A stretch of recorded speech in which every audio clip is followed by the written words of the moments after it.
इस कहानी की शुरुआत मुख्य पात्र अंशुमान से होती है, जो एक जिज्ञासु और रोमांचक कहानियों का शौकीन है। उसे रहस्यमयी जगहों की खोज करना पसंद है।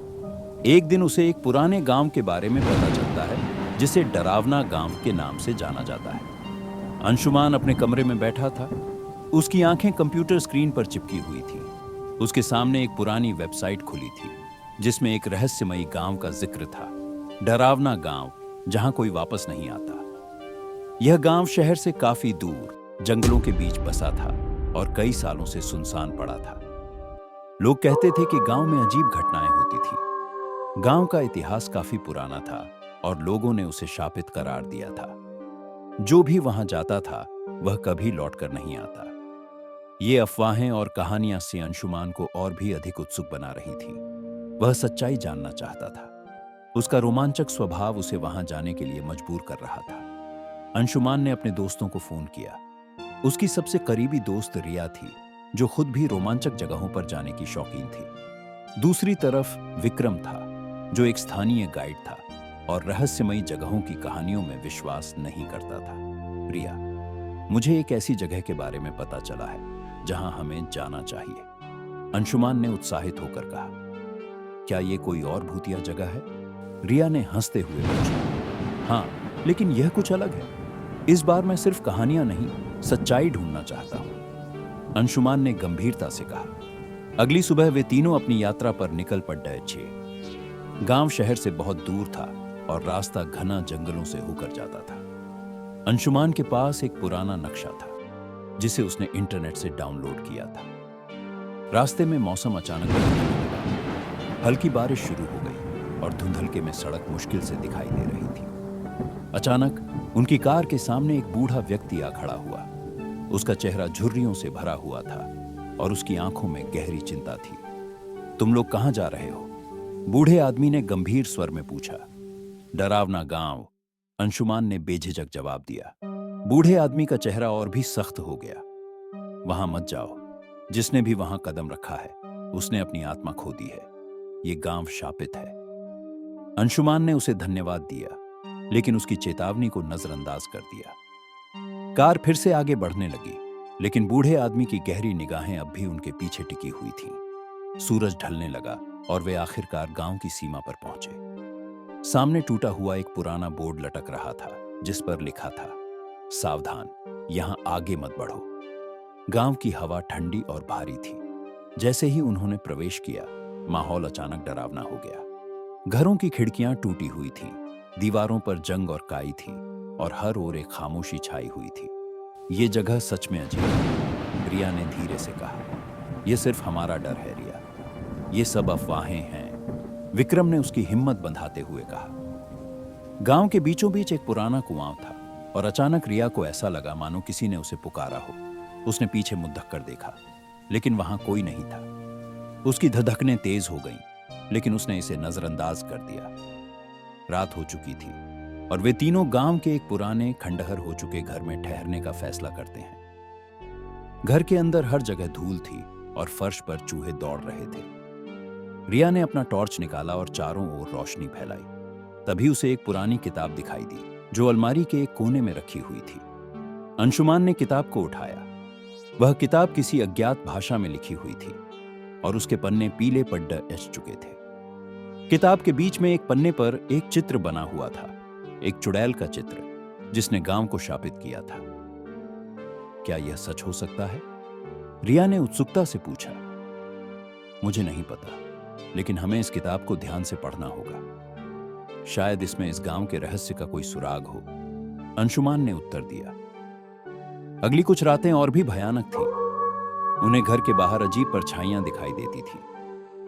कभी कभी दरवाजे खुद ब खुद खुल जाते थे और हवा में फुसफुसाहट सुनाई देती थी। रिया को रात में बुरे सपने आने लगे, जिसमें वह एक अंधेरे जंगल में भागती दिखती थी और उसके पीछे एक साया उसे पकड़ने की कोशिश करता था। एक रात जब वे सो रहे थे, रिया अचानक चीख कर उठी। उसकी आंखें फटी हुई थीं और वह पसीने से तर थी। वो यहां है, वो मुझे लेने आ रही है, रिया ने घबराते हुए कहा। अंशुमान और विक्रम को समझ में नहीं आ रहा था कि क्या हो रहा है। विक्रम ने कहा, हमें सुबह ही इस गांव को छोड़ देना चाहिए। यहाँ कुछ ना कुछ गलत है। लेकिन अंशुमान ने मना कर दिया। हम आधे रास्ते तक पहुंच चुके हैं, हमें सच्चाई का सामना करना होगा, उसने दृढ़ता से कहा। कहानी यहीं से और भी रहस्यमयी और भयानक मोड़ लेने लगेगी। अगली रात अंशुमान, रिया और विक्रम उसी खंडहर घर में ठहरे हुए थे। बाहर चांदनी रात थी, लेकिन हवा में एक अजीब सी सर्दी घुली हुई थी। आधी रात को अचानक एक तेज हवाओं का झोंका आया और घर के सभी दरवाजे जोर से धड़ाम धड़ाम बंद होने लगे। खिड़कियां भी अपने आप खुलने बंद होने लगी। रिया ने डरते हुए कहा, यहां कुछ गड्ढब्दा है, हमें इस जगह से तुरंत निकलना चाहिए। अंशुमान ने अपने आप को शांत रखने की कोशिश की। यह सब सिर्फ हमारा भ्रम है, उसने कहा। हम किताब में कुछ और सुराग ढूंढने की कोशिश करेंगे। अचानक घर की दीवारों से खून की बूंदें टपकने लगी और चारों ओर एक भयानक चीख गूंज उठी। रिया की चीख के साथ विक्रम ने उसे खींचते हुए वहां से बाहर निकलने की कोशिश की, लेकिन दरवाजा एकदम से बंद हो गया था। कौन है यहां? अंशुमान ने जोर से चिल्लाया। तभी एक परछाई सामने दिखाई दी, जो धीरे धीरे उन तीनों की ओर बढ़ने लगी। वे सन्न रह गए। परछाई के करीब आते ही अंशुमान ने देखा कि वो वही बूढ़ा आदमी था जो उन्हें गांव के रास्ते में मिला था। तुम लोग यहां क्यों आए हो? मैंने तुम्हें पहले ही मना किया था, बूढ़े आदमी ने चिल्लाते हुए कहा। तुम कौन हो और इस गांव का सच क्या है? अंशुमान ने डटकर पूछा। तुम्हें यहां की सच्चाई नहीं पता। जो कुछ भी यहां घट रहा है वह गांव के श्राप का नतीजा है, बूढ़ा आदमी बोला और उसकी परछाई हवा में विलीन हो गई। यह सब देखकर रिया बेहोश हो गई। विक्रम ने उसे गोद में उठाया और कमरे के दूसरे हिस्से में ले गया। अंशुमान ने उस रात किसी तरह किताब के कुछ पन्नों को पढ़ने की कोशिश की। उसे पता चला कि गांव में कभी एक महिला थी जिसे चुड़ैल कहकर मार दिया गया था और मरने से पहले उसने एक श्राप दिया था। जो भी इस गांव में आएगा उसकी आत्मा कभी मुक्त नहीं होगी। अगली सुबह जब अंशुमान और विक्रम जागे तो रिया कमरे में नहीं थी। उसके कपड़े और सामान वहीं था, लेकिन वह खुद गायब थी। घर के बाहर रिया के पैरों के निशान दिखाई दे रहे थे, जो गांव के एक सुनसान हिस्से की ओर जा रहे थे। हमें उसे ढूंढना होगा, अंशुमान ने चिंता में कहा। विक्रम, जो पहले बहुत बहादुर दिख रहा था, अब सहमा हुआ था। क्या यह वही चुड़ैल की आत्मा है जिसने रिया को ढूंढ लिया? उसने डरते हुए पूछा। नहीं, हमें उसकी तलाश करनी होगी। हो सकता है कि वह मदद मांगने के लिए कहीं गई हो, अंशुमान ने दृढ़ता से कहा। उनके कदम धीरे धीरे गांव के बीचों बीच बने पुराने मंदिर की ओर बढ़ने लगे। वहां एक अजीब सी खामोशी थी। मंदिर की दीवारों पर अजीब और डरावनी पेंटिंग्स बनी हुई थी। अचानक मंदिर के अंदर से उन्हें एक फुसफुसाहट सुनाई दी। मुझे बचाओ, मुझे बचाओ। यह रिया की आवाज थी। वे दोनों तेजी से मंदिर के अंदर घुस गए। अंदर बहुत अंधेरा था, लेकिन अचानक उनकी टॉर्च की रोशनी एक बक्से पर पड़ी जो मंदिर के बीच में रखा हुआ था। अंशुमान ने बक्से को खोला और देखा कि उसमें वही किताब रखी हुई थी जिसे उन्होंने उस घर में पाया था। लेकिन इस बार किताब के आखिरी पन्ने पर एक नया संदेश लिखा हुआ था। कुएं के पास आओ, तुम्हारी सच्चाई वहीं छिपी है। कुआं गांव के ठीक बीच में था। उस दिन कुएं के पास हवा बहुत तेज चल रही थी। उसकी गहराई में झांकते हुए उन्हें कोई अजीब सा प्रतिबिंब दिखाई दे रहा था। अचानक एक चिलिंग चीख गूंज उठी और रिया की परछाई कुएं में दिखने लगी। वह यहां है, हमें कुछ करना होगा, अंशुमान चिल्लाया। विक्रम ने कुएं की ओर झुककर देखने की कोशिश की। तभी उसकी आंखों में भय की छाया छा गई। यह एक जाल है, यहां पर कुछ बहुत खतरनाक है, उसने कहा। अंशुमान ने किताब को कुएं की ओर फेंक दिया। अचानक एक चमकीली रोशनी फूटी और उन्होंने महसूस किया कि उनकी पूरी दुनिया हिल रही है। कुएं से एक बहुत पुरानी औरत का चेहरा उभरा। वह वही चुड़ैल थी जिसने गांव को श्रापित किया था। तुम लोग यहां क्यों आए हो? चुड़ैल की आवाज बहुत ही भयानक और खौफनाक थी। हम यहां सच्चाई का पता लगाने आए हैं, अंशुमान ने डटकर कहा। चुड़ैल ने अंशुमान की ओर देखा और कहा, अगर तुम मेरी आत्मा को मुक्त कर सकते हो तो गांव का श्राप हमेशा के लिए खत्म हो जाएगा, लेकिन अगर असफल रहे तो तुम्हारी आत्माएं भी इस कुएं में कैद हो जाएंगी। अंशुमान ने अपनी हिम्मत बटोरी। उसने किताब में देखा हुआ चिन्ह याद किया जो चुड़ैल के श्राप को तोड़ सकता था। उसने वही चिन्ह अपनी हथेली पर बनाया और उसे चुड़ैल की ओर बढ़ा दिया।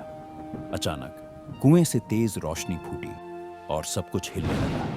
चुड़ैल ने एक जोरदार चीख मारी और उसकी परछाई टूटकर बिखर गई। रिया का शरीर कुएं के अंदर से हवा में तैरता हुआ बाहर आया और वह बेहोश होकर जमीन पर गिर गई।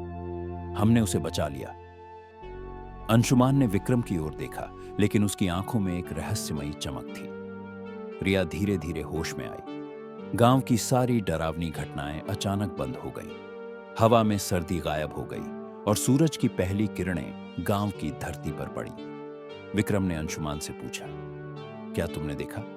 गांव का श्राप टूट चुका है। हाँ, लेकिन यह अंत नहीं है, अंशुमान ने धीरे से कहा और उसकी नजर उस छोटी किताब पर पड़ी जो मंदिर में मिली थी। उसके आखिरी पन्ने पर अब एक नई लाइन लिखी थी, सच्चाई अभी खत्म नहीं हुई।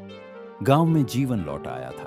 पेड़ हरे भरे हो गए, घर फिर से खड़े होने लगे और लोगों की आवाजें गूंजने लगी। लेकिन अंशुमान के मन में अब भी एक सवाल था, क्या मैंने चुड़ैल को हमेशा के लिए हरा दिया या यह सिर्फ एक शुरुआत है? गांव से बाहर निकलने से पहले अंशुमान ने देखा कि उसकी हथेली पर बना चिन्ह अब भी चमक रहा था। वह जानता था कि यह सिर्फ एक गांव की कहानी नहीं थी, बल्कि एक नई रहस्यमयी जिम्मेदारी की शुरुआत थी।